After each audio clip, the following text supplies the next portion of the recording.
Let's talk about Relay.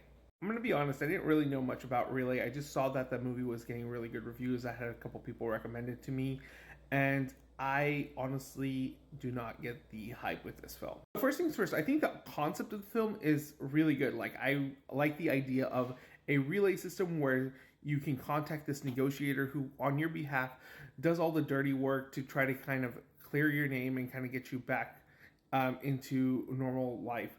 I do like how the characters in the beginning don't really meet each other, and all you notice is that them talking over the phone with each other. So it kind of creates this air of mystery and intrigue about how are they gonna like eventually meet up, or are they gonna ever meet up, or are they just gonna play phone tag the whole time. And then I think also the performances in this movie are really good. I mean, Riz Ahmed is always great in whatever he's in, and he's really good here, especially this really on the edge tense guy who's doing all the dirty work and trying to one up the bad guys.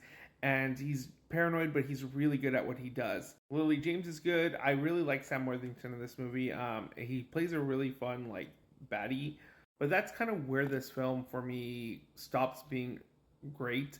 It's a movie that's always on the verge of greatness. Like there's always some type of tension that's building towards, and you're kind of intrigued and expecting some kind of payoff by the end of it, but I don't ever really feel like the finale was worth it. I really didn't care for the third act. I feel like it went off the rails a little bit and became a little hokey, and the final sequences were just kind of silly to me.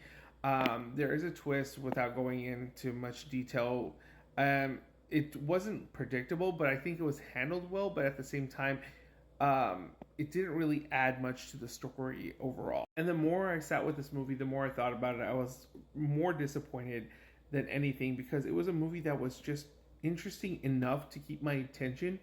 But after everything playing out, I don't feel like I would ever revisit it again. And it's not to say it's a bad movie. I think it's a decent movie. Like, it's made competently, the tension's there.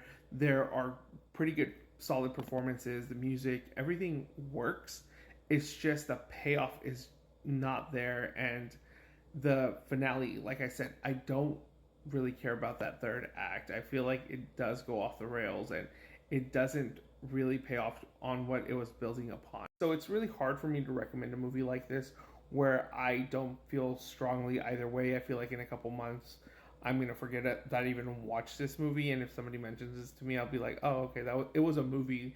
But yeah, it's just a movie that's always on the verge of greatness, and it just never ever gets there, and then just kind of leaves you feeling flat and deflated by the end of it.